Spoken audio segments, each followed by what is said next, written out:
तो प्रिय बंधु, आज हम सब एक साथ उपस्थित होकर साधक संजीवनी का पाठ सुनने जा रहे हैं। इसको शुरू करते श्री गणेश वंदना से। गजाननं भूतगणादिसेवितं कपीतजम्बू फलचारुभक्षणम् उमासुतं शोकविनाशकारकम् नमामि विघ्नेश्वर पादपङ्कजम् शान्ताकारं भुजगशयनं पद्मनाभं सुरेशं विश्वाधारं गगनसदृशं मेघवर्णं शुभाङ्गनं लक्ष्मीकान्तं कमलनयनं योगिविद्यानगम्यं वन्दे विष्णुभवभयहरणं सर्वलोकैकनाथनं। त्वमेव माता च पिता त्वमेव त्वमेव बन्धुश्च सखा त्वमेव विद्या द्रविणं त्वमेव सर्वं मम देव देव त्वमेव सर्वं मम देव देव त्वमेव सर्वं मम देव देव।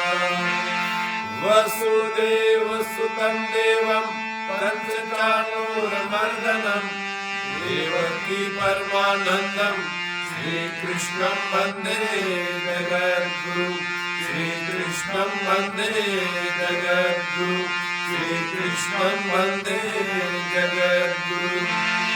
गुरुर्ब्रह्मा गुरुर्विष्णु गुरुर्देवो महेश्वर गुरुर्साक्षात् परब्रह्म तस्मै श्री गुरुवे नमः।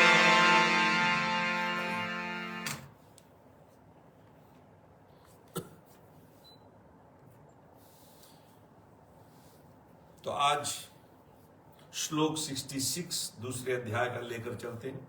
संबंध है कि पीछे के 2 श्लोकों में जो बात कही है उसी को आगे के 2 श्लोकों में व्यतिरेक रीति से पुष्ट करते हैं।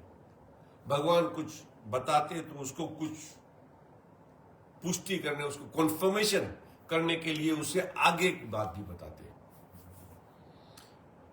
जिसके मन इंद्रियां संयमित नहीं है ऐसे मनुष्य की व्यवसायी आत्मिका बुद्धि नहीं होती।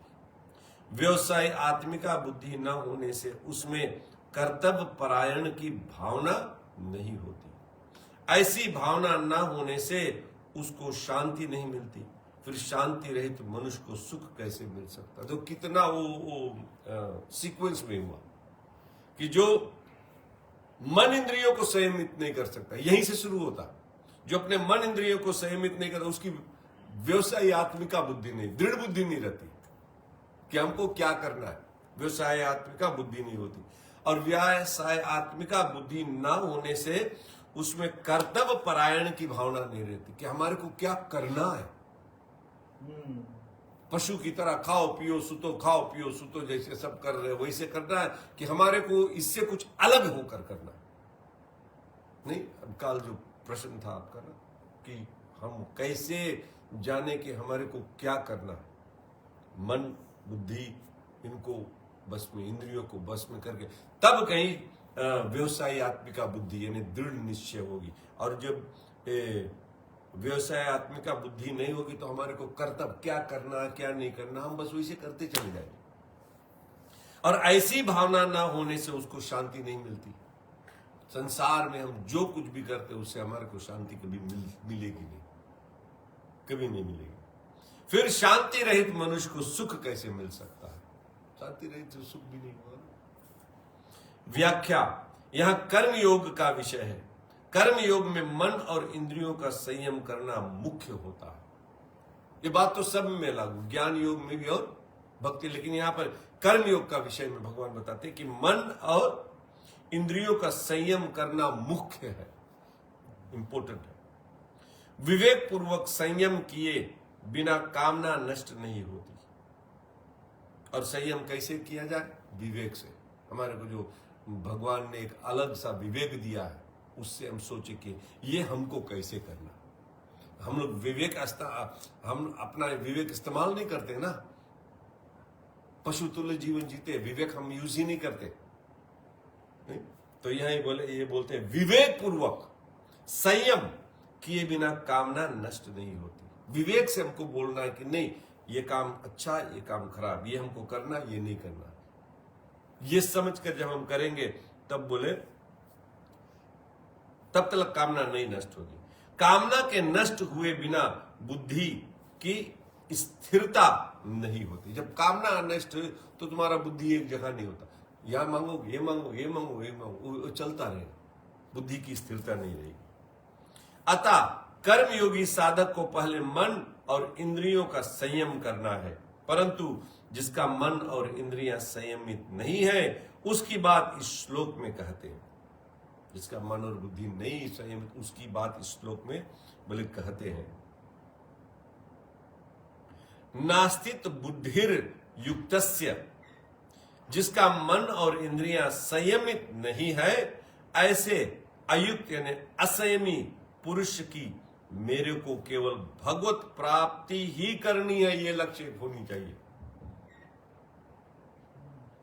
नहीं, मेरे को केवल भगवत प्राप्ति ही करनी है, ऐसी एक निश्चय वाली बुद्धि नहीं होती। यहां पर फुटनोट में भी आया है कि अहंता यानी मैंपन का परिवर्तन हुए बिना इंद्रियां बस में नहीं होती।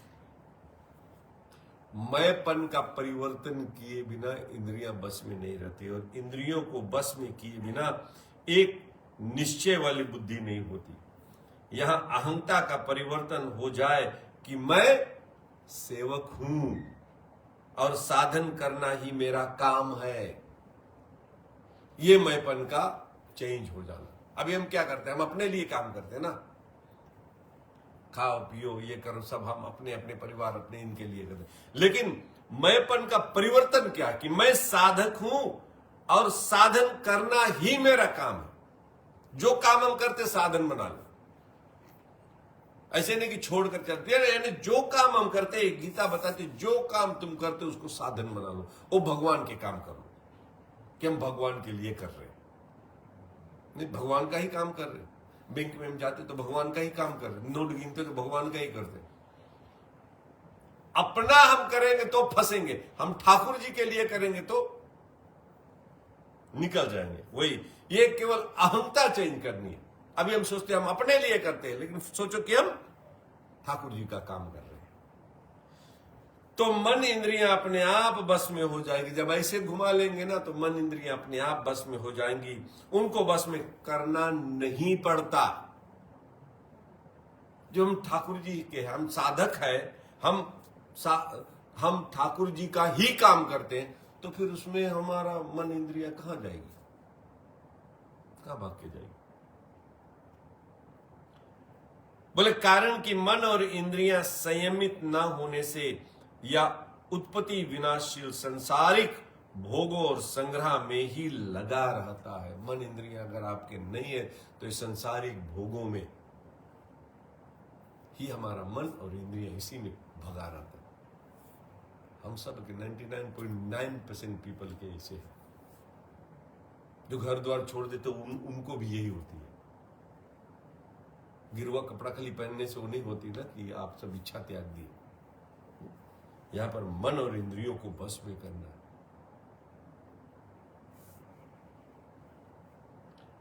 वह कभी मान चाहता है, कभी सुख आराम चाहता है, कभी धन चाहता है, कभी भोग चाहता है।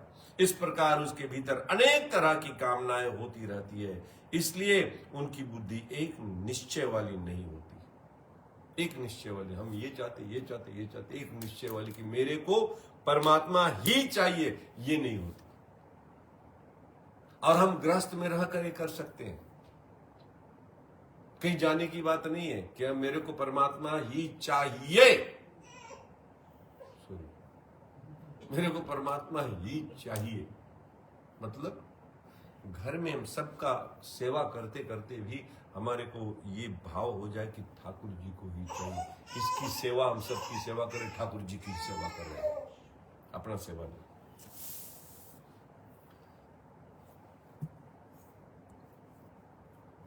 न चतुष्य भावना, जिसकी बुद्धि व्यवसाय आत्मिका नहीं होती, उसकी मेरे को तो केवल अपने कर्तव्य का पालन करना है और फल की इच्छा, कामना, आसक्ति आदि का त्याग करना है, ऐसी भावना नहीं होती। ये भी नहीं होती।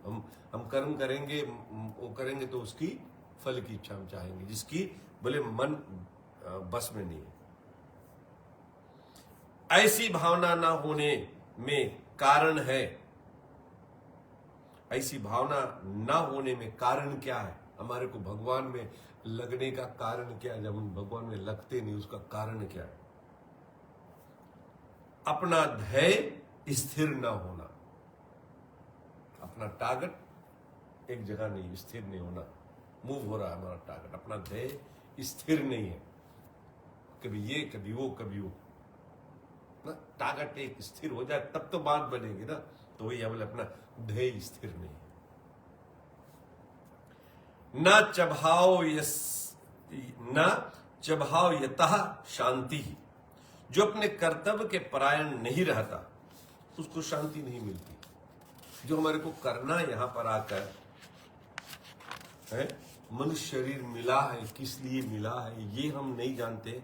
हम संसार के सुख के पीछे भागते हैं, इंद्रियों के सुख के पीछे भागते हैं। उनको शांति मिली? देख लो कहीं शांति। हाँ, दूसरों को देख लो, हम इतने सुख के पीछे भागे, मिली शांति? मिली? एक चीज कितनी बार खा गए, देख लिए, कुछ कर लिए, सब कुछ कर लिए, फिर भी चाहते हैं कि और। जैसे साधु, शिक्षक, ब्राह्मण, क्षत्रिय, वैश्य, शूद्र आदि यदि अपने अपने कर्तव्य का तत्पर नहीं रहते तो उनको शांति नहीं मिलती। कारण कि अपने कर्तव्य के पालन में दृढ़ता न रहने से ही अशांति पैदा होती है। अशांतस्य कुतः सुखम, जो अशांत है वह सुखी कैसे हो सकता है? कारण कि उसके हृदय में हरदम हलचल होती रहती है। बाहर से उसको कितने ही अनुकूल भोग आदि मिल जाए, बाहर से कितनों टन भर मिल, अगर अंदर से तो भी उसके हृदय की हलचल नहीं मिट सकती, अर्थात वह सुखी नहीं हो सकता। भीतर में हलचल, बाहर से कितनों भी चीज मिल जाए, आप सुखी नहीं होंगे। यही है उसका अभिप्राय है। अयुक्त पुरुष की बुद्धि एक निश्चय वाली क्यों नहीं होती? इसका कारण आगे के श्लोक में बताते हैं। श्लोक 67। हमारी बुद्धि रुकती क्यों नहीं? अपने अपने विषयों में विचरती हुई इंद्रियों में से एक ही इंद्रियां जिस मन को अपना अनुगामी बना लेती है, वह अकेला मन जल में नौका को वायु की तरह बुद्धि को हर लेता है। 5 इंद्रियों को बोले छोड़ दो, एक ही इंद्रिया मन को पकड़ लेता ना, तो जैसे नाव उसमें जल में घूमता है ना, भौरा में फंसकर उसी में फिर निकलना मुश्किल हो जाता, ऐसे ही हमारा मन, हमारी बुद्धि उसको घुमाती है। एक इंद्रिया, अब 5 के 5 अगर हो जाए तो नहीं। व्याख्या में भगवान श्रद्धेय स्वामी जी कहते हैं, मनुष्य को या जन्म केवल, ये इंपॉर्टेंट है, मनुष्य को या जन्म केवल भगवत प्राप्ति के लिए ही मिला है। ये हमारे को होना चाहिए। हमारे पिछले कितने आए, कितने चले गए, कुछ नहीं मिला। हम भी कई बार ऐसे इसी रास्ते से गए, कुछ नहीं मिला, क्योंकि हम संसार में फंस गए ना, संसार में फंस गए। हमारे को ये लक्ष्य नहीं मिला कि मेरे को केवल परमात्मा प्राप्ति ही करनी है। अतः मुझे तो केवल परमात्मा प्राप्ति ही करनी है, चाहे जो हो जाए। ऐसा अपना ध्येय दृढ़ होना चाहिए। अब बोलो चाहे जो हो जाए, हमारे को तो ठाकुर जी को ही पाना है। ये ध्येय दृढ़ होने से साधक की अहंता में से भोगों का महत्व मिट जाता है। ध्येय दृढ़ हो जाए ना कि मेरे को ठाकुर जी को पाना, फिर आप भोग आए नहीं आए, मिले नहीं मिले, अच्छा मिले खराब मिले, उसकी आप परवाह नहीं, क्योंकि आपका लक्ष्य तो ठाकुर जी है ना, मेरे को वो पाना है। महत्व हट जाने से व्यवसायी आत्मिका बुद्धि दृढ़ हो जाती है। संसार की महत्व हट जाए ना तो हमारा जो व्यवसायी आत्मिका बुद्धि दृढ़ होती है। परंतु जब तक व्यवसायी आत्मिका बुद्धि दृढ़ नहीं होती, तब तक उसकी क्या दशा होती है, इसका वर्णन यहां कर रहे हैं। मतलब जब तक वो दृढ़ नहीं होती ना तो उसको क्या होता है, अब आगे बताते हैं। जब साधक कार्य क्षेत्र में सब तरह का व्यवहार करता है, तब इंद्रियों के सामने अपने अपने विषय आ ही जाते हैं। अब कार्य क्षेत्र में तो इंद्रियों के सामने अपने अपने विषय आज देखने वाला कोई अच्छा देखे, सुनने वाला कोई अच्छा सुनना चाहे, खाए वाला अच्छा खाना चाहे, जितने इंद्रियां सुनने, जितने इंद्रियां सब अपना अपना वो विषय में बोले वो आ जाते हैं ना है? उनमें से जिस इंद्रिया का अपने विषय में राग हो जाता है, वह इंद्रियां मन को अपना अनुगामी बना लेती है, मन को अपने साथ कर लेती है। अतः मन उस विषय का सुख भोग करने लग जाता है, अर्थात मन में सुख बुद्धि भोग बुद्धि पैदा हो जाती है। हम किसी चीज को सोचते हैं ना, रस बुद्धि जैसे रहा, हम किसी चीज को सोचते हैं कि ये चीज बढ़िया, जैसे हम सोचा ना उसी समय से हमको रस मिलने लग जाता है। नहीं देखो यहां क्या कहता है, मन को जैसे साथ लेता, अतः मन उस विषय का सुख भोग करने लग जाता है। मन उसी समय सुख भोग करने लग जाता है। किसमें उल्टे हम खा रहा, बहुत मजा आई, सबसे फिर मजा आई, एक उदाहरण के तौर पर ना, वो उसी समय हमने खाया नहीं, उसके पास गया नहीं, कुछ नहीं, लेकिन वो सोचा, केवल उसी समय से सुख भोग हमारा होने लगा। हमने सोचा ही नहीं था कि ऐसे हो सकता है। नहीं, अर्थात मन में सुख बुद्धि भोग बुद्धि पैदा हो जाती है। ये सुख बुद्धि भोग बुद्धि पैदा हो जाती है, मन में उस विषय का रंग चढ़ जाता है, उस विषय का रंग मन में चढ़ जाता है, उसका महत्व बैठ जाता है कि मेरे को तो ये चाहिए, महत्व बैठ जाता है। जैसे भोजन करते समय किसी पदार्थ का स्वाद आता है तो रसेंद्रियां उसमें आसक्त हो जाती है। आसक्त होने पर रसेंद्रियां मन को भी खींच लेती है, तो मन उस स्वाद में प्रसन्न हो जाती है, राजी हो जाती है। मस्ती, वाह वाह वाह क्या स्वाद था, अब से फिर मांगो ऐसे स्वाद। नहीं, लोग कहते पिछली बार आपने जो बनाया था वो बहुत स्वाद था, अब से उतना स्वाद नहीं बना। मतलब कि वो रस ले रहे हैं ना, पिछली बार का रस हम अभी भी रस सुख जो है वो ले रहे हैं। ये गड़बड़ी है। जो पिछली बार बना उसको छोड़ो, अभी जो बना उसको भोग करके इसको भी छोड़ दो। तदस्य हरति प्रज्ञाम, जब मन में विषयों का महत्व बैठ जाता है, मन में कोई बैठ गया, तब वह अकेला मन ही साधक की बुद्धि को हर लेता है। अकेला मन साधक की बुद्धि को पूरा घुमाएगा कि ये तो खाना, ये तो मिलना, ये तो मिलना। अर्थात साधक में कर्तव्य परायणता न रहकर भोग बुद्धि पैदा हो जाती है। कर्तव्य परायण की मेरे को ठाकुर जी के पास जाना, ये तो हट गई, अब भोग बुद्धि, मेरे को ये चाहिए, ये चाहिए, ये चाहिए, तो कर्तव्य परायण हट गया ना। वह भोग बुद्धि होने से साधक में मुझे परमात्मा की ही प्राप्ति करनी है या व्यवसायी आत्मिका बुद्धि नहीं रहती, हट जाती है। इस तरह का विवेचन करने में तो देरी लगती है। जैसे बोले ना इस तरह का विवेचन करने में बोले देरी लगती है, पर बुद्धि विचलित होने में देरी नहीं लगती। अर्थात जहां इंद्रिया ने मन को अपने अनुगामी बनाया कि मन में भोग बुद्धि पैदा हो जाती है और उसी समय बुद्धि मारी जाती है। देरी नहीं होता, इमीडिएटली मर गए बुद्धि, क्योंकि वो भोग बुद्धि उसमें वो रस लेना उसमें गए काम से, बुद्धि मारी जाती है इमीडिएटली, बोले देरी नहीं लगती। ये व्याख्या करने में बोले देरी होती है, वो मरने में जैसे ना बिजली का वो शुरू से हुआ गिरा, केवल कामना आई और कब पतन हो गया, बीच वाली चीज तो पता ही नहीं चलता क्या हुआ।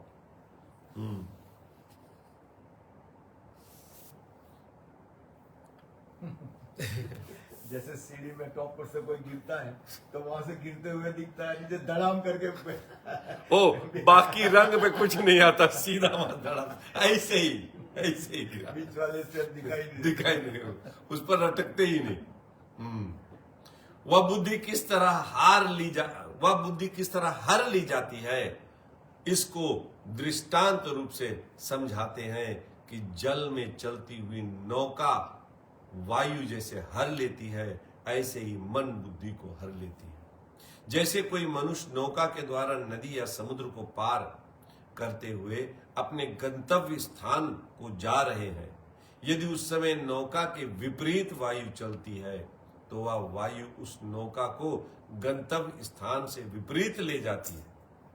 आप कहीं जा रहे हो, उधर से हेड ऑन विंड आएंगे, आप कितनों करो, चलाओ, पेडल चलाओ, आप कहीं और दूसरी जगह जाकर ले जाओ, गंतव्य पर नहीं लोगे। ऐसे ही बने, ऐसे ही साधक व्यवसायी आत्मिका बुद्धि रूप नौका पर आरूढ़ होकर संसार सागर को पार करता हुआ परमात्मा की तरफ चलता है, तो एक इंद्रियां जिस मन को अपना अनुगामी बनाती है, वह अकेला मन ही बुद्धि रूप नौका को हर लेता है, अर्थात उसे संसार की तरफ ले जाता है। हम चल रहे थे ठाकुर जी के, इधर मन आया, मन कहीं और ले जाकर बैठा दिया, नौका खींच कर हमारे को, जैसे हवा आया और उधर चला गया, वहां बैठ गए, देख रहे हमारे को तो जाना वहां, यहां आकर लैंड हो गए। ऐसे कैसे? ये मन हमारा कहां से कहां लेकर चल रहा था। इससे साधक के विषयों में सुख बुद्धि और उनके उपयोगी पदार्थों में महत्व बुद्धि हो जाती है। फिर सुख बुद्धि हो जाती, महत्व बुद्धि हो जाती। जहां बुद्धि में मेरे को परमात्मा को ही प्राप्त करना ना, ये हटकर अब मेरे को ये भोग चाहिए, ये भोग चाहिए, ये भोग चाहिए, इसमें आ गया, वो हट गया। एक इंद्रिया, स्वामी जी कहते एक, हम लोग देखो एक इंद्रिया हमारे को भगाती। आंख अगर वोटाफॉल देखना चाहता हूं, कितने किलोमीटर ड्राइव करके वहां जाते वोटाफॉल देखने, देखकर वाह वाह क्या वोटाफॉल मिला, क्या कुछ नहीं। कान कुछ सुनना चाहता है, कितनी भीड़ में हम लोग जाते, ये म्यूजिशियंस आते हैं ना, बजाने वाले लोग जाते, कितने भीड़ भाड़ में, क्या जाकर हाँ यू कर आ जाते, क्या मिला, इतनी क्राउड में भाग भाग कर जाते, क्या मिला, कुछ भी तो नहीं मिला ना।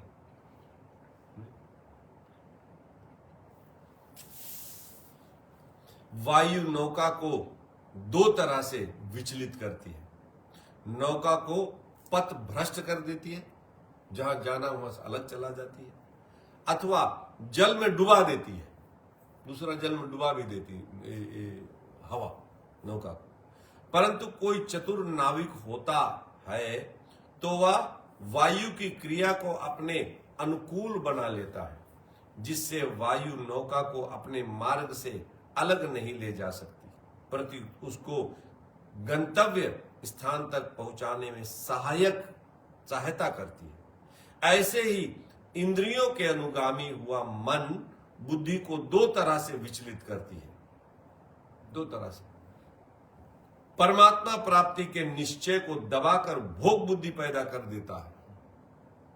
हम परमात्मा को ही चाहते, उसको दबाकर भोग में खाओ पियो मौज करो यार, फिर परमात्मा तो बाद में हम थोड़ा और बुढ़ा हो जाए तब देख ले को नहीं, हमारे पास तो बहुत समय भी, ऐसे हम लोग सोचते हैं ना, तो ये भोग पहले भोग लो फिर। तो हाँ, दो तरह से भोग बुद्धि दबा लेती, अथवा निषिद्ध भोगों में लगाकर पतन करा देती है।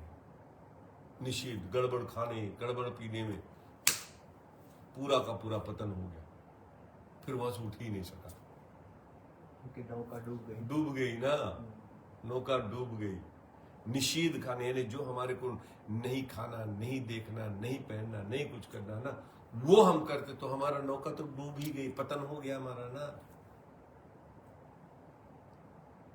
पतन करा दे। परंतु जिसका मन और इंद्रियां बस में होती है, उसकी बुद्धि को मन विचलित नहीं करता, प्रत्युक्त परमात्मा के पास पहुंचने में सहायता करता है। जिसका मन स्ट्रोंग है कि मेरे को परमात्मा को ही प्राप्त करना है, तो वो मन ही भगवान में जाने के लिए सहायता करता कि हम तेरे को सहायता करें। मन भी भगवान में लगने लगेगा, नहीं लगाते लगाते मन भी भगवान में लगने लगेगा। अयुक्त पुरुष की निश्चय आत्मिका बुद्धि क्यों नहीं होती, इसका हेतु तो पूर्व श्लोक में बता दिया। अब जो युक्त होता है उसकी स्थिति का वर्णन करने के लिए आगे के श्लोक कहते हैं, श्लोक नंबर 68। इसलिए हे महाभाव, जिस मनुष्य की इंद्रियों के विषयों से सर्वथा निग्रहित यानी बस में की हुई है, उसकी बुद्धि स्थिर है। जितना जितना आपके इंद्रियां आपके कंट्रोल में, उतना आपकी बुद्धि स्थिर है। जितना तुम्हारी इंद्रियां भाग रही, उतना बुद्धि भाग रहा है।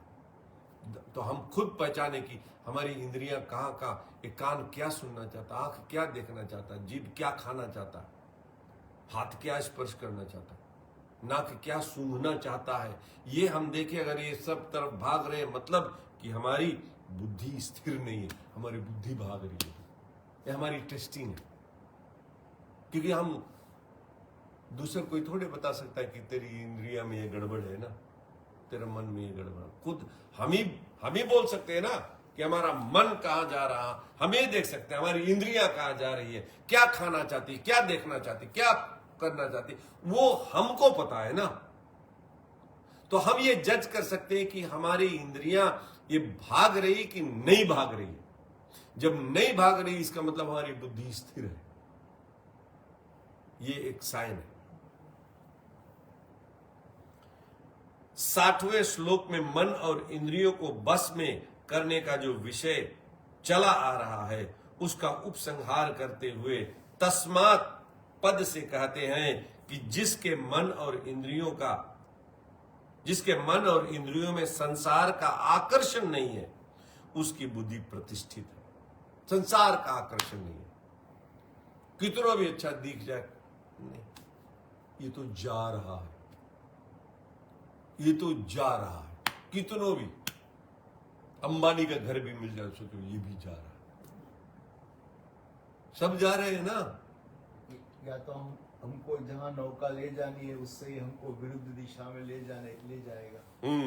जो भी वस्तु है वो आपका गंतव्य है भगवान की तरफ जाने का, और जैसे ही कोई वस्तु से आप आकर्षित हो गए काम से, तो आपकी नौका विरुद्ध दिशा में चली गई ना। हाँ, तो वो हर समय वो आपको, जैसे आपने कहा ना कि हर व्यक्ति को पता चल जाता है कि हमारी इंद्रियां कहाँ जा रही, मन कहाँ जा रहा है, बुद्धि कहाँ जा रही, ये हमारे को देखना है। इसके लिए भगवान कहते हैं कि जो हमारे तरफ आता, बड़ा सावधान, हर समय सावधान रहना चाहिए। इन्हें कि हम लोग जब यहाँ आते हैं तो घर पर पूजा करते तभी सावधान, फिर बाद में उठकर हम जो नहीं बोले, साधक को हर समय सावधान रहना चाहिए, क्योंकि बड़े वैरी हमारे को कब पटक दे, कब गिरा दे, पता ही नहीं होता। और गिर जाते हैं, पता ही नहीं लगता कि हम गिर गए। हमारा पूरा का पूरा पतन, कितनों का पतन हो जाता है ना। उनसे पूछो तेरा पतन हो गया, बोले कहां पतन हुआ, पता ही नहीं चलता कि हमारा पतन हो चुका है, क्योंकि हम अपने मन इंद्रियों पर भरोसा, मन इंद्रियों पर कंट्रोल ही नहीं करते ना। तो हमको पता ही नहीं कि हम पतन में जा रहे हैं। मेरा पतन में जाने में मेरा पतन हो गया, ये भी हमारे को नहीं पता। नाव डूब गई पानी में, वो खसका ने नाव तो डूब गई पूरा का पूरा। ये बुद्धि, उसकी बुद्धि प्रतिष्ठित है कौन? जिसके संसार में किसी चीज से कोई भी इंद्रियां अट्रैक्ट नहीं हुए। देख के वाह वाह यार क्या, वाह वाह क्या, ये होना ही नहीं चाहिए। है तो है, एंड देखो सब जा रहे, सब जा रहे, कितनों की बढ़िया चीज लो जा रहा। यहां सरोषा पद देने का तात्पर्य है कि संसार के साथ व्यवहार करते हुए अथवा एकांत में चिंतन करते हुए किसी भी अवस्था में उसकी इंद्रियां भोगों में, विषयों में प्रवृत्त नहीं होती। देखो कहीं पर भी एकांत में भी रहे तो भी ऐसे नहीं कि हम सबके सामने लड्डू उड्डू नहीं खाता है। कई बार हमारा लड्डू है, आप अकेले तो उठा उठा खूब खा लो, ऐसा भी नहीं कि एकांत में मेरा मन जहां जाए उसको नहीं, ऐसा भी नहीं। एकांत चिंतन करते किसी भी अवस्था में उसकी इंद्रियां भोगों में, विषयों में प्रवृत्त नहीं होती। भोगों में न जाए और विषय में न जाए, चाहे एकांत में रहो या सबके साथ में रहो। मतलब कि हर समय अपना देखना है कि मेरा मन क्या, इंद्रियां कहां जा रहा है, ये हमारे को कंट्रोल करना है। सावधान रहना है ना हर समय। जैसे आप सिपाही हो, बंदूक लेकर खड़े हो, तो हर समय चौकन्ना रहना कि कोई एनिमी हमारे को अटैक ना करे, एनिमी हमारा अटैक ना करे। तो हमारा एनिमी कौन है? ये 5 इंद्रिय कब हमारे को पटक दे, हमारे में ही रहकर घुसपैठिए, हमारे में घुसकर हमारे को ही ये खतरा देते नहीं, हमारे को ही पटकते। मन हमारे को ही पटकता, बुद्धि हमारे को पटकता, 5 इंद्रियां हमारे को ही पटकता। हमारे को बाहर के दुश्मन से उतना खतरा नहीं जितना हम अंदर के, हमारा अंदर के दुश्मन उनसे खतरा है, क्योंकि यही हमारे को पतन करते हैं ना। इन्हीं के कारण तो अभी हम जन्म जन्मांतर से ऐसे आ रहे हैं। थोड़ा देर के लिए सोचो, यही के कारण, हमारे इंद्रियां, हमारे मन के कारण ही हमारी बुद्धि भ्रष्ट होती है। तो हर समय बोले, हर समय चौकन्ना रहो, हर समय सोचो कि नहीं नहीं भोग नहीं, नहीं भोग नहीं। बकरी को नहीं कि वो लास्ट में बोला लकड़ी मार रहा है, उसको खिलाओ मत, उसको लकड़ी मारो, डंडा मारो। व्यवहार काल में कितने ही विषय उसके संपर्क में क्यों ना आ जाए, व्यवहार काल में कितनों भी चीज विषय बोले उसके संपर्क में आ जाए, ये अच्छा वो बुरा, ये अच्छा ये कुछ भी आ जाए, पर वे विषय उसको विचलित नहीं कर सकते, क्योंकि लक्ष्य बना लिया हमारे को ठाकुर जी के पास जाना है। कोई अच्छा खराब बुरा मेरे को पड़ी ही नहीं, मेरे को तो ठाकुर जी के पास जाना, ये होना चाहिए। उसका मन भी इंद्रियों के साथ मिलकर उसकी बुद्धि को विचलित नहीं कर सकता। ये तीनों बड़े हरामी हैं, इंद्रियां, मन और बुद्धि। ये तीनों मिलकर वो घुमाकर तुम्हारे को गिराते। वही यहां कहते मन, इंद्रियों के साथ बुद्धि मिलकर वो नहीं गिरा सकती। मन भी इंद्रियों के साथ मिलकर उसकी बुद्धि को विचलित नहीं कर सकता। ये तीनों है। बुद्धि स्ट्रांग होनी चाहिए कि नहीं ठाकुर जी के पास, ठाकुर जी के पास।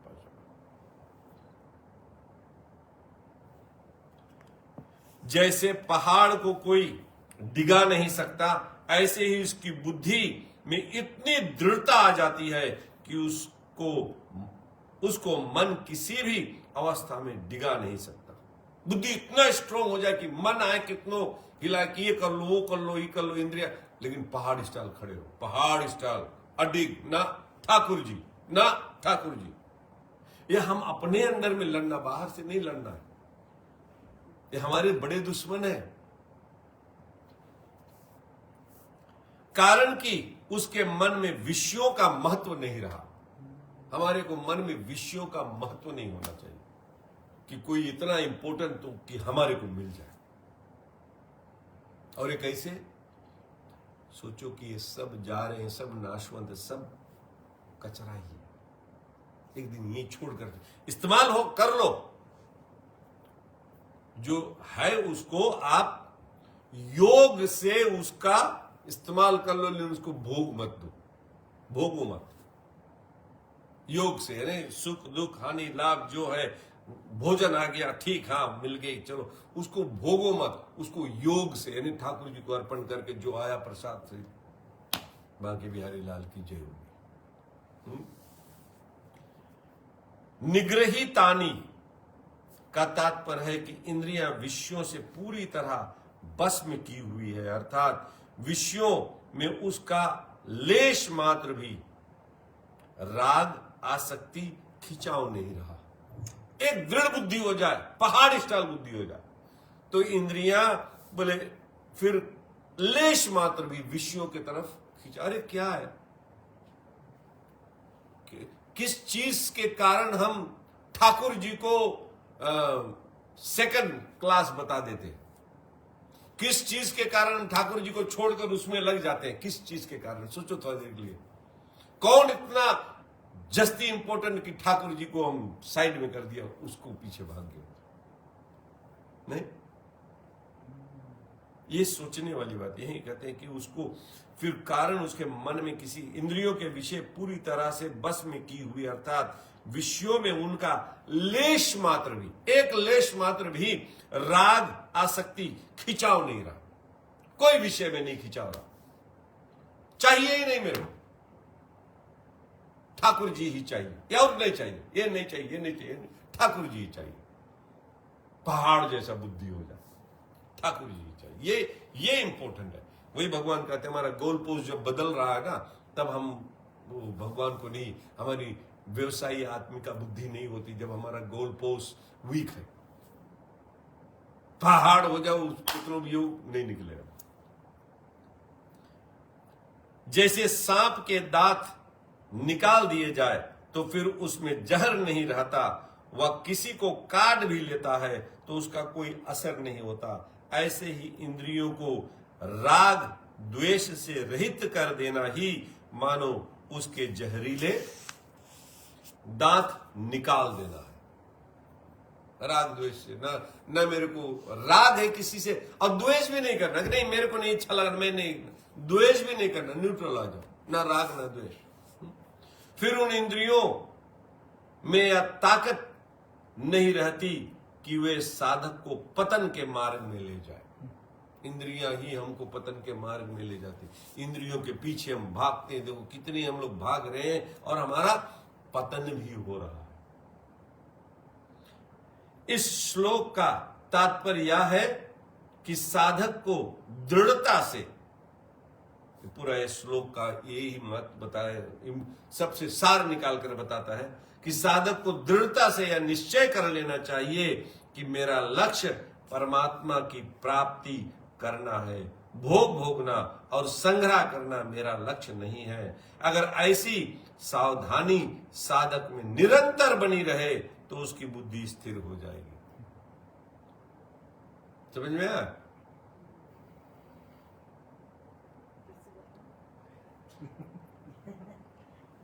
बोले साधक को दृढ़ता से निश्चय कर लेनी चाहिए, साधक को दृढ़ता से निश्चय कर लो कि मेरे लक्ष्य परमात्मा की प्राप्ति ही है, भगवान की प्राप्ति करना, भोग भोगना संग्रह करना ये मेरा लक्ष्य नहीं है। भोग भोगना संग्रह करना ये मेरा लक्ष्य नहीं है, ठाकुर जी की प्राप्ति ही करनी मेरे को है। अगर ऐसी सावधानी साधक को निरंतर बनी रहे, हर समय निरंतर बनी रहे कि मैं ठाकुर जी को पाना चाहता हूं, इस जन्म में मैं ठाकुर जी को ही पाना, कुछ भी आ जाए, मन कुछ भी करे उसको फिक्र नहीं, हमने लक्ष्य बना लिया ठाकुर जी को, और बोले निरंतर बनी रहे, कभी बने कभी नहीं, ऐसा नहीं, निरंतर बनी रहे तो उसकी बुद्धि स्थिर हो जाएगी। निरंतर मेरे को ठाकुर जी ही पानी है, निरंतर बनी रहे तो उसकी बुद्धि स्थिर हो जाएगी। बोल बांके बिहारी लाल की जय।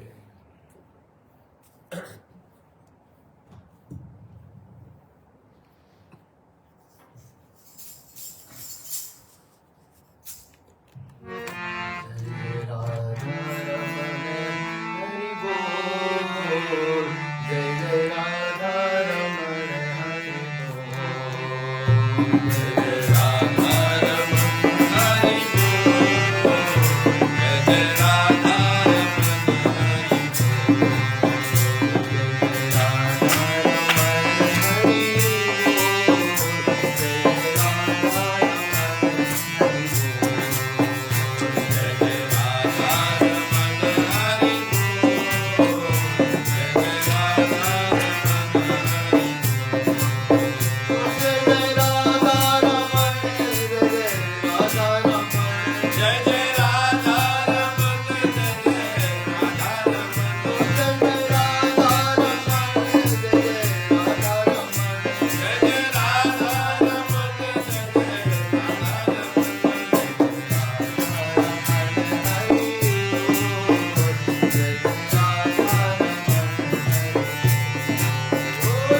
जिसकी इंद्रियां सर्वथा बस में है, सर्वथा बस में, जिसकी इंद्रियां हरदम अपने कंट्रोल, घोड़े का लगाम अपने अगर हाथ में नहीं तो हमारा घोड़ा कहीं पर भी भागेगा नहीं।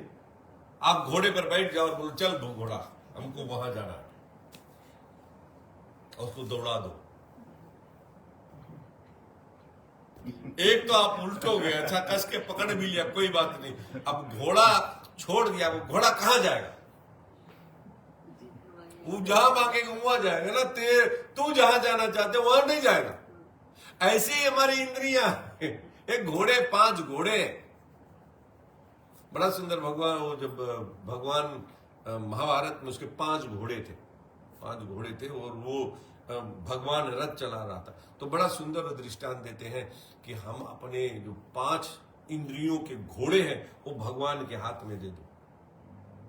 अर्जुन कितनी बार भगवान से बोला मेरा रथ वहां ले चलो, मेरा रथ वहां ले चलो, मेरा रथ कर्ण के सामने ले चलो, मेरा रथ यहां। भगवान बोले नहीं, तू यहां लड़, तू यहां लड़, क्योंकि मैं जानता हूं वहां जाने से तेरी हानि होगी, तू पहले यहां लड़, फिर हम बाद में वहां ले जाएंगे। ऐसे हम जब भगवान को अपने इंद्रिया को दे देते हैं ना, तो अगर इंद्रिया कुछ चाहता भी है ना, बोलो नहीं ये कर, नहीं भजन कर, नहीं ये तू बढ़िया बढ़िया खाना चाहता तू ये खा, नहीं सूखी रोटी खा, तो घी लगा कर मत खा। जहां तक हो सके उसको आप कंट्रोल में रखो। अब इसके मतलब नहीं कि घी लगाया लो रोटी नहीं दो, खाओ, उसको भगवान को अर्पण कर कर खाओ। तो आगे भगवान यह कहते हैं, संपूर्ण मनुष्यों की जो रात परमात्मा से विमुक्ता है। हमारी रात परमात्मा से विमुक्ता होती है कि नहीं? सो जाते हैं तो परमात्मा से विमुख हो गए ना। उसमें संयमी पुरुष जागता है। उसमें जो संयमी पुरुष, जो संयमी मतलब जो भजन करने वाला पुरुष, वो जागता है। और जिसमें साधारण मनुष्य जागते हैं, यानी भोग और संग्रह में लगे रहते हैं। हम लोग सुबह से होते भोग और संग्रह में लगे रहते हैं ना, उठो काम पर जाओ, खाओ, लौट के आओ, खाओ, काम पर जाओ। जब जगा रहता तो क्या करते? खाते पीते और काम करते, यही करते, भोग करते और संग्रह में रहते, यही 2 काम होती है। वह तत्व को जानने वाले मुनि की दृष्टि में रात है। तत्व को जानने वाले मुनि की दृष्टि में वो रात है, नहीं उल्टा है। हम लोग जब सोते तो उनका दिन जैसे होता है, और हम लोग जब जागते उनकी वो रात्रि होती है।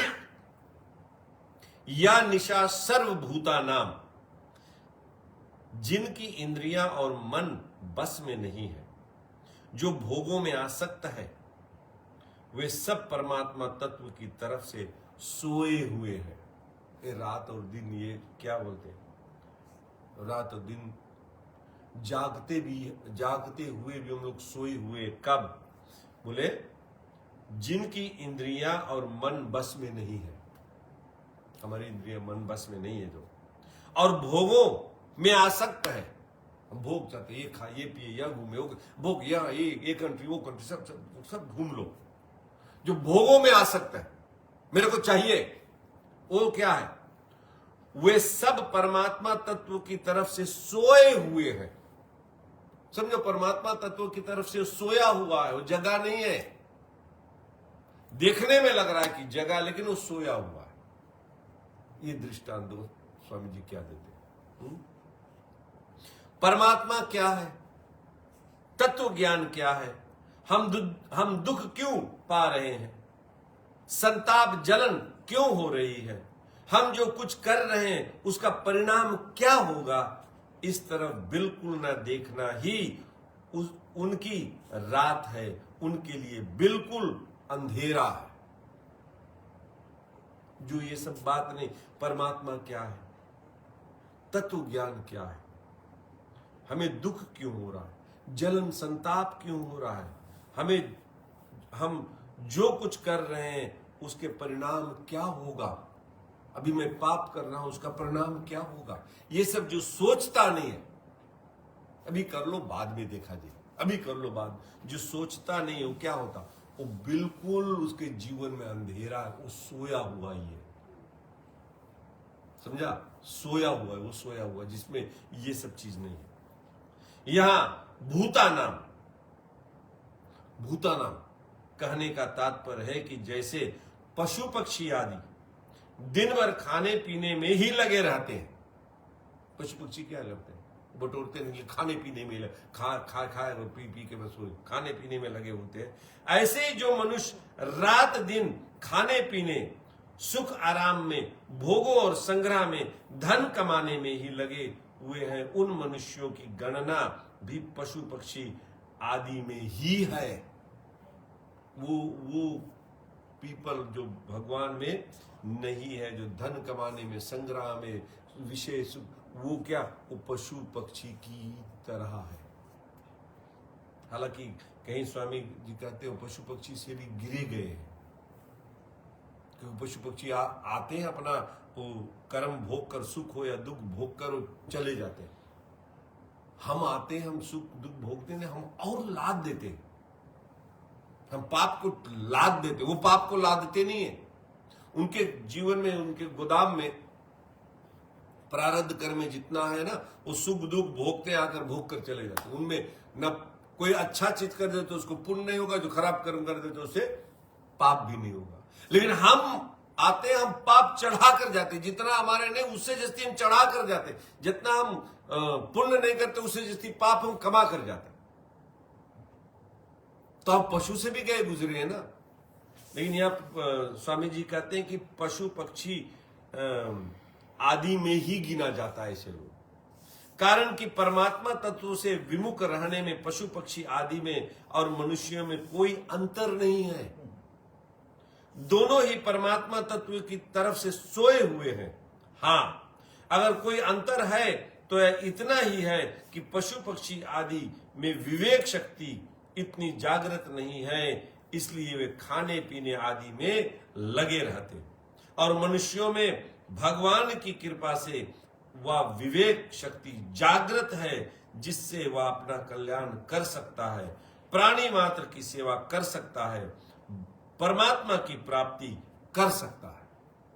हमारे में वो विवेक है कि हम कर सकते, परंतु उस विवेक शक्ति का दुरुपयोग करके मनुष्य पदार्थों का संग्रह करने में या उनका भोग करने में लग जाते हैं। उस विवेक को हम परमात्मा में नहीं लगाते, उस विवेक को हम कैसे ये बना ले, कैसे और कर ले, कैसे कर ले, कैसे छल कपट, ये सब हम उसी में रह जाते हैं, जिससे वे संसार के लिए पशुओं से भी अधिक दुखदायी हो जाते हैं। संसार में पशुओं से भी अधिक दुखदायी होते हैं। पशु तो अपने कर्म अनुसार भोग कर चले, ये हम पशुओं से भी कारण कि पशु पक्षी तो बेचारे जितने से पेट भर जाता उतना ही खाते हैं, संग्रह नहीं करते, परंतु मनुष्य को कहीं भी जो कुछ पदार्थ आदि मिल जाता है वह उसके काम में आए चाहे ना आए, नहीं, उसका तो वह संग्रह कर ही लेता है और दूसरों के काम में आने में बाधा डाल देता है। हम कितने ऐसे कोई हम लोग दलिदर है ना कि हम देख भी लेते, हमारे को अगर एक हमारे काम में ना भी आए तो भी हम बोले लो भैया दे दो, हमें कभी काम में आएगी।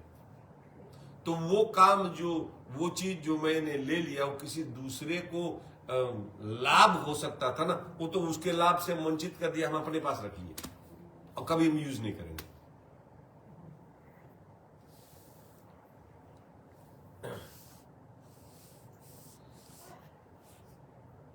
तस्याम जागृति संयमी, मनुष्यों की जो रात है अर्थात परमात्मा की तरफ से, अपने कल्याण की तरफ से जो विमुखता है, उसमें संयमी पुरुष जागता है, जिसने इंद्रियों और मन को बस में किया है, जो भोग और संग्रह में आसक्त नहीं है, जिसका ध्येय केवल परमात्मा है, वह संयमी मनुष्य है।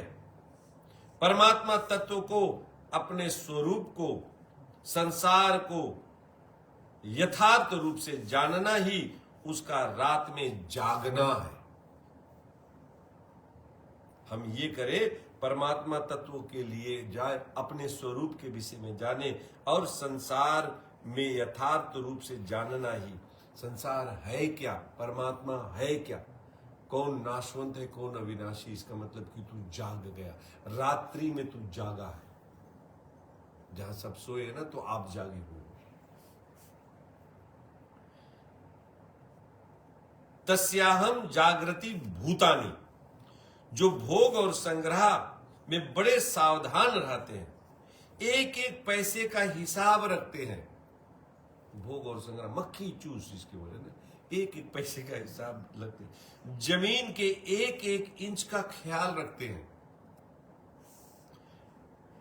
जितने रुपये अधिकार में आ जाए, वे चाहे न्यायपूर्वक आए अथवा अन्यायपूर्वक आए, उसमें वे बड़े खुश होते हैं कि इतनी पूंजी तो हमने ले ही ली है, इतना लाभ तो हमें हो ही गया है।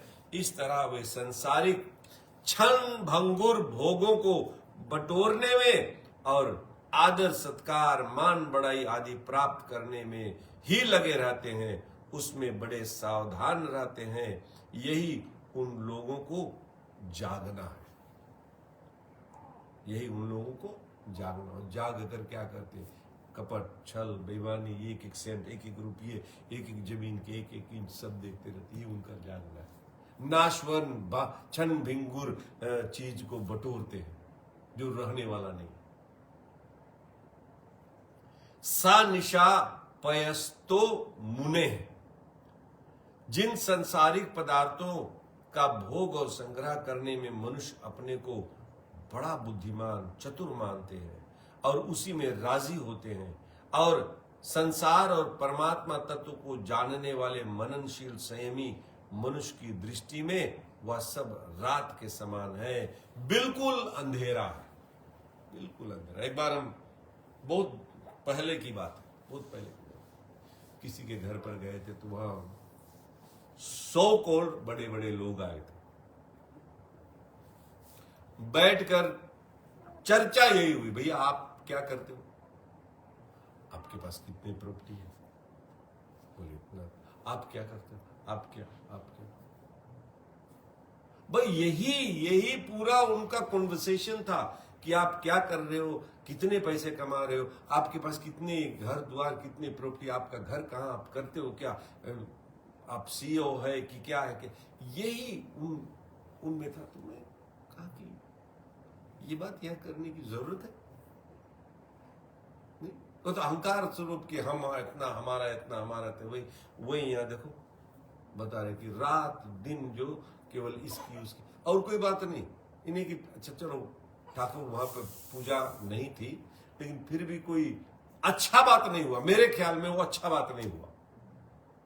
मैं वहां से उठकर चला गया, मैं कि ये मेरे विषय की बात नहीं, ना मेरे पास कोई घर है, ना कोई मैं सीईओ हूं, कुछ नहीं, हम ठाकुर जी के भजन करेंगे।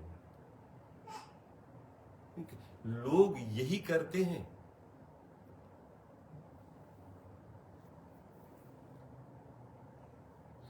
वो अपने आप को, बोले मनुष्य अपने आप को बुद्धिमान मानते हैं, चतुर मानते हैं, ठगी करते हैं, उसी में राजी होते हैं। और जब ऐसे होते तो वो उसका रात है, वो सोया हुआ है, जागते हुए भी वो सोया हुआ है, बिल्कुल अंधेरा है। जैसे बच्चे खेलते हैं तो वे कंकड़ पत्थर कांच के लाल पीले टुकड़े को लेकर आपस में लड़ते हैं, छोटे छोटे वो पत्थर, मेरा पत्थर है, वो लड़ते हैं। अगर वह मिल जाता है तो राजी होते हैं कि मैंने बहुत बड़ा लाभ उठा लिया, और अगर वह नहीं मिलता तो दुखी हो जाते हैं कि मेरी बड़ी भारी हानि हो गई। परंतु जिसके मन में कंकड़ पत्थर आदि का महत्व नहीं है, ऐसा समझदार व्यक्ति समझता है कि इन कंकड़ पत्थरों के मिलने से क्या लाभ हुआ और न मिलने से क्या हानि हुई। इन बच्चों को अगर कंकड़ पत्थर मिल भी जाएंगे तो वे कब तक इसके साथ रहेंगे। इसी तरह भोग और संग्रह में लगे हुए मनुष्य भोगों के लिए लड़ाई झगड़ा, झूठ कपट, बेईमानी आदि करते हैं और उनको प्राप्त करके राजी होते हैं, खुशी मनाते हैं कि हमने बहुत लाभ ले लिया है, परंतु संसार को और परमात्मा तत्व को जानने वाला मननशील संयमी मनुष्य साफ देखता है कि भोग मिल गया, आदर सत्कार हो गया, सुख आराम हो गया, खा पी लिया, खूब श्रृंगार कर लिया, तो क्या हो गया? हो क्या गया? कुछ भी नहीं। इसमें मनुष्यों को क्या मिला? इसमें से इनके साथ क्या चलेगा, क्या जाएगा? कोई देखो एंड रिजल्ट ये देखना। अगर आसक्ति नहीं करनी कोई चीज तो ये बहुत इंपॉर्टेंट है। इसमें से इनके साथ क्या चलेगा, सारी चीजों में से हमारे साथ क्या जाएगा, ये हमारे को देखना। तब हमारे में आसक्ति नहीं आएगी किसी चीज, क्योंकि ये सब कचरा लगे, कंकड़ पत्थर लगेंगे ना। जब बच्चे कंकड़ पत्थर कांच खेल रहे हैं, वो कंकड़ पत्थर कांच बोटोर ले, क्या जाएगा? कुछ भी तो नहीं जाएगा ना।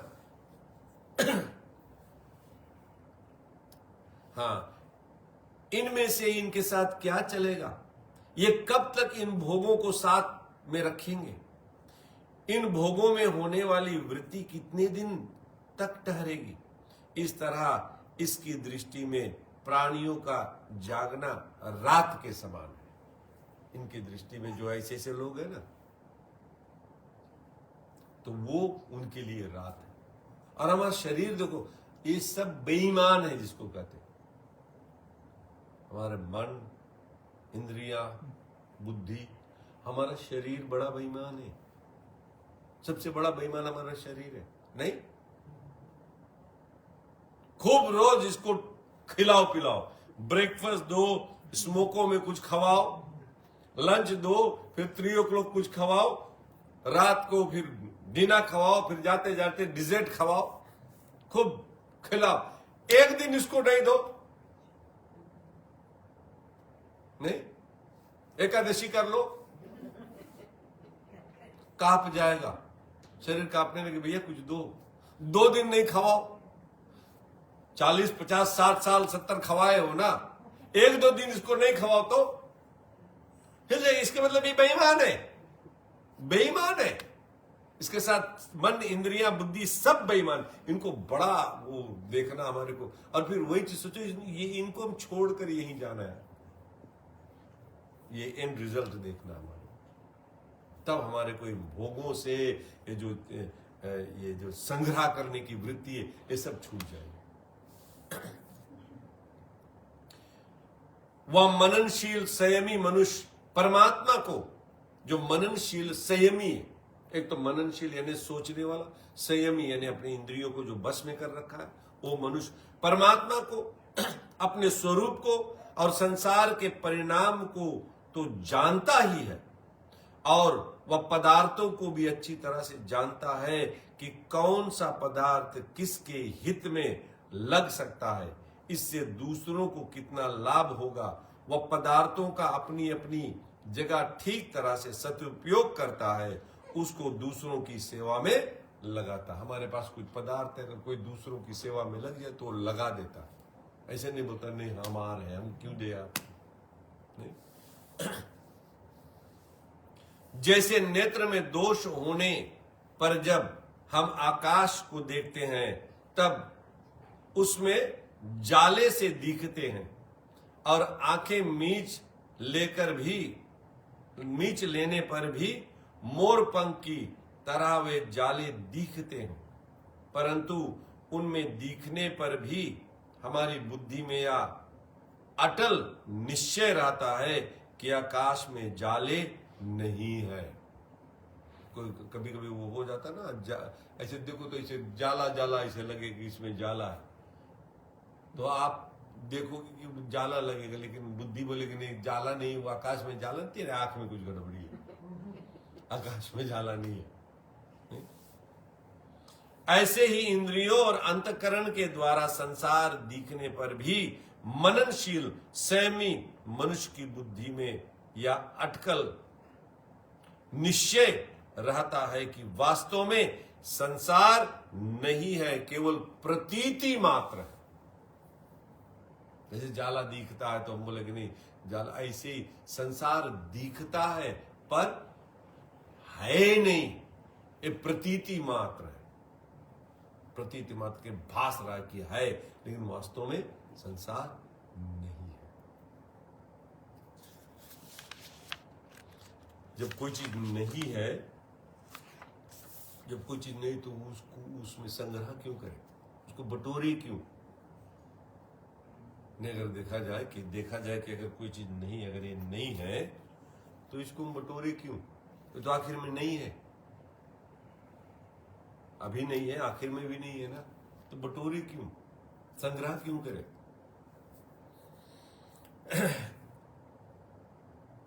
अब यहां पर आगे के श्लोक 70, मननशील संयमी मनुष्य को संसार रात की तरह दिखता है। इस पर यह प्रश्न उठता है कि क्या वह सांसारिक पदार्थों के संपर्क में आता ही नहीं? मतलब रात के, तो इसका मतलब वो संसारिक पदार्थ कुछ यूज भी नहीं करे, कुछ नहीं करे, आता ही नहीं। अगर नहीं आता तो उसका जीवन निर्वाह कैसे होता है? और अगर आता है तो उसकी स्थिति कैसे रहती है? इन बातों का विवेचन करने के लिए आगे के श्लोक में भगवान कहते हैं। नहीं, लोग कहते हैं, हम कहते हैं कि जैसे नहीं सब कुछ संसार है ही नहीं, तो लोग कहते हैं इसमें प्रोग्रेस कैसे करें हम? नहीं, प्रोग्रेस कैसे हम, तो हम हाथ बटोर के बैठ जाए, कुछ है ही नहीं तो हम क्यों मेहनत करें? नहीं, तो इसमें आगे के श्लोक में भगवान बताते हैं, जैसे संपूर्ण नदियों का जल चारों ओर से जल द्वारा परिपूर्ण समुद्र में आकर मिलता है, पर समुद्र अपनी मर्यादा में अचल प्रतिष्ठित रहता है, ऐसे ही संपूर्ण भोग पदार्थ जिस संयमी मनुष्य में विकार उत्पन्न किए बिना ही उसको प्राप्त होते हैं, वही मनुष्य परम शांति को प्राप्त होता है, भोगों की कामना वाला नहीं। वर्षा काल में नदियों और नदों का जल बहुत बढ़ जाता है। कई नदियों में बाढ़ आ जाती है, परंतु जब वह जल चारों ओर से जल द्वारा परिपूर्ण समुद्र में आकर मिलता है, तब समुद्र बढ़ता नहीं, अपनी मर्यादा में ही रहता है। कितनों आ जाए समुद्र बढ़ता नहीं। परंतु जब गर्मी के दिनों में नदियों और नदों का जल बहुत कम हो जाता है, तब समुद्र घटता नहीं। समुद्र में अगर बाढ़ नहीं आवे, नदी में समुद्र में पानी नहीं जाए तो भी समुद्र घटे नहीं, और कितनों ढेर पानी आ जाए तो भी समुद्र बढ़े नहीं, वहीं रहे।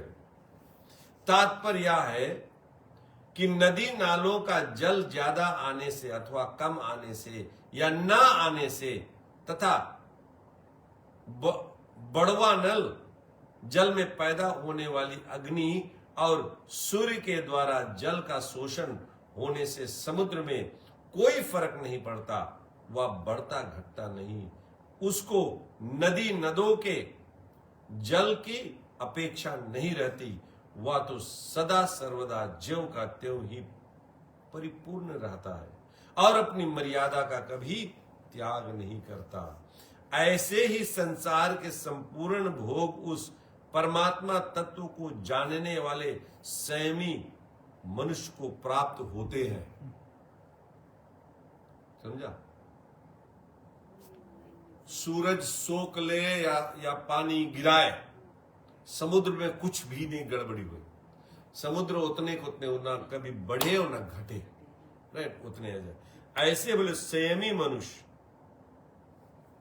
के सामने संपूर्ण संसार के संपूर्ण भोग आ जाए, लेकिन जो परमात्मा में बुद्धि जिसकी लग गई है, उस मनुष्य उसके सामने आते हैं, पर वे उसके कहे जाने वाले शरीर सब भोग आते हैं सामने, लेकिन जो उसके कहे जाने वाले शरीर और अंतःकरण में सुख दुख रूप विकार पैदा नहीं कर सकते। उसमें ना सुखी होता ना दुखी होता है तो है, उसमें ना सुखी होता ना दुखी होता। भोग आते हैं लेकिन भोग बिना वो सुखी होता है ना दुखी होता है, ज्यों का त्यों रहता है।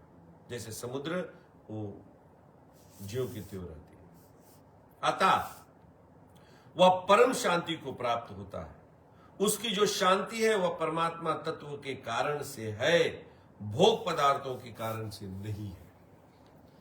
हम सोचते हैं कि हमारे को भोग मिल जाए तो हमारे को शांति मिलेगी, हम सुखी होंगे, आराम आएगा हमारे को। लेकिन भोग पदार्थ से हमारे को शांति नहीं मिलती और हम अशांत होते हैं। हमारे को और चाहिए और चाहिए और अशांत हो जाते हैं। लेकिन हम परमात्मा तत्वों में लग जाते हैं तो यहां कहता है कि वह अतः वह परम शांति को प्राप्त होता, परम शांति को।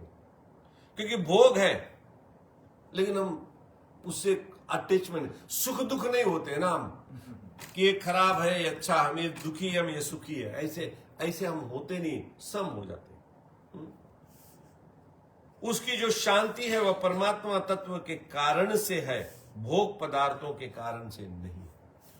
हम सोचते हैं हमको शांति मिलती भोग पदार्थों से, लेकिन नहीं, हमको शांति मिलती परमात्मा तत्व के कारण।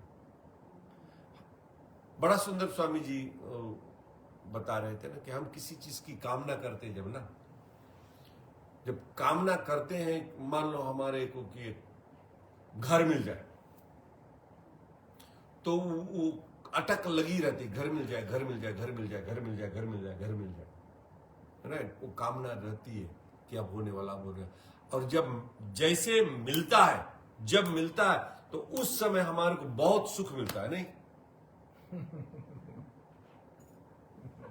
जब हमारे को मिल जाती कोई इतना इच्छित तो उस समय हमारे को बहुत सुख मिलता है। हम बोलते वाह हमारे को घर मिल गया। हम ये सोचते हैं कि हमारे को घर के कारण हमारे को सुख मिला, कि घर मिला इसके कारण हमारे को सुख मिला, लेकिन नहीं, हमारी इच्छा वह न्यूट्रल हो गई, वो इच्छा खत्म हो गई। घर पाने की इच्छा जब खत्म हो गई ना, तब हमारे को सुख मिला।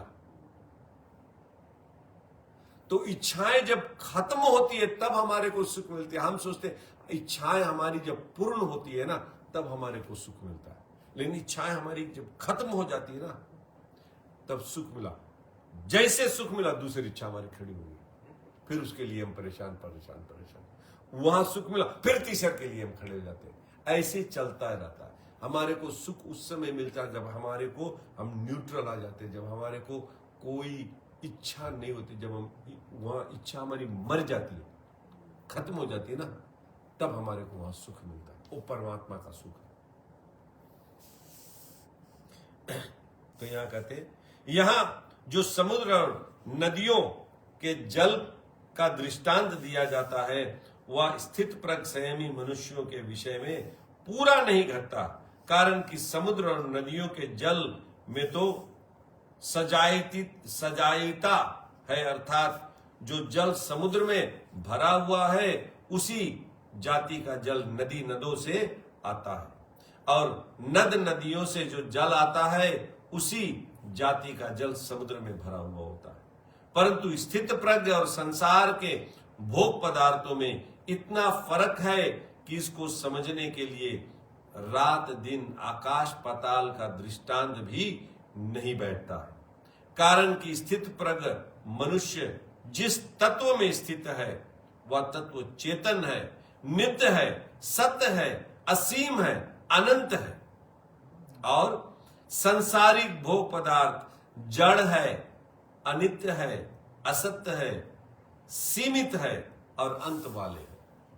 तो बोले हम लोग कंपेयर नहीं कर सकता कि जो तत्वज्ञ पुरुष है, जो स्थित प्रज्ञ पुरुष है ना, उसको जो शांति मिलती है वो हम लोग जिसे नदी और समुद्र का उन्होंने कंपेयर किए, दोनों एक तरह के जल है ना, लेकिन यहां पर एक तरह का नहीं।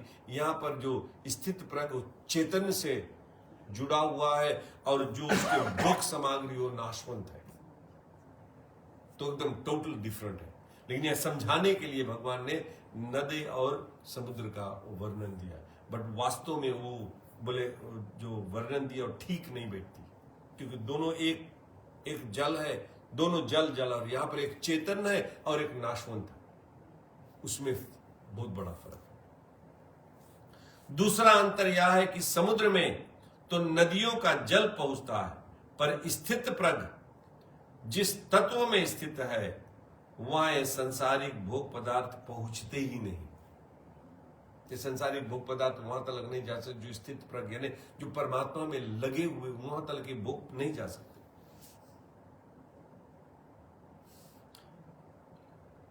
प्रत्युक्त केवल उसके कहे जाने वाले शरीर अंतःकरण तक ही पहुंचते हैं। वो भोग वहां तक पहुंच नहीं पाती जो स्थित प्रज्ञ है, वो भोग केवल यहां तक पहुंचती है, शरीर तलक ही पहुंचती है।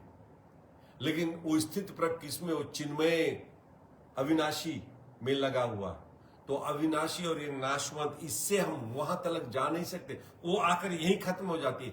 वहां जो है वो चेतन है, जो वो असीम है, ये यहां सीमित है, ये जड़ है, तो ये वहां तलक पहुंच नहीं पाती। कितना वो भोग जो परमात्मा तलक नहीं पहुंच पाती, क्योंकि भोग तो नाशवंत है ना, भगवान तो चिन्मय है।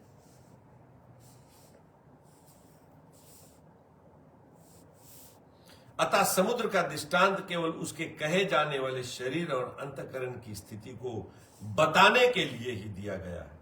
उसके वास्तविक स्वरूप को बताने वाला कोई दृष्टांत नहीं है। उसको बताने वाला बोले कोई दृष्टांत नहीं। आप चेतन और अविनाशी का आप कैसे दृष्टांत दे सकते हो कि ये नदी आए और समुद्र में आकर गिले, फिर समुद्र ले जाकर फिर वो ऊपर से फिर बरसाए, ये तो एक ही, दोनों नाशवंत है ना। एक अविनाशी और नाशवंत के बीच में अब कोई कंपैरिजन है तो मैं कोई एग्जांपल दे ही नहीं सकते। भगवान कहते इसमें कोई एग्जांपल है ही नहीं। स्वामी जी कहते न काम कामी, जिनके मन में भोग पदार्थों की कामना है, जो पदार्थों को ही महत्व देता है, जिसकी दृष्टि पदार्थों की ही तरफ ही है, उनको कितने ही संसारिक भोग पदार्थ मिल जाए तो भी उनकी तृप्ति नहीं हो सकती। जो केवल संसारिक भोग चाहते हैं, सारे के सारे संसारिक भोग मिल भी जाए तो भी उसको तृप्ति नहीं होगी, नहीं बोलेगे ना इनफ, बस अब हम डन, कभी तृप्ति नहीं होती। क्योंकि ये भोग बोले ऐसे खाने वाला है कि जितना लकड़ी आग में डालो उतना वो बढ़ेगी, जितना काम उसमें डालो उतना वो बढ़ेगी, वो कभी खत्म नहीं होगी। उनकी कामना जलन संताप नहीं मिट सकते तो फिर उनको शांति कैसे मिल सकती? कारण कि चेतन स्वरूप की तृप्ति जड़ पदार्थों से हो ही नहीं सकती। चेतन जो है उसकी तृप्ति जड़ पदार्थ से, नाशवान पदार्थ से हो ही नहीं सकती। बोल बांके बिहारी लाल की जय।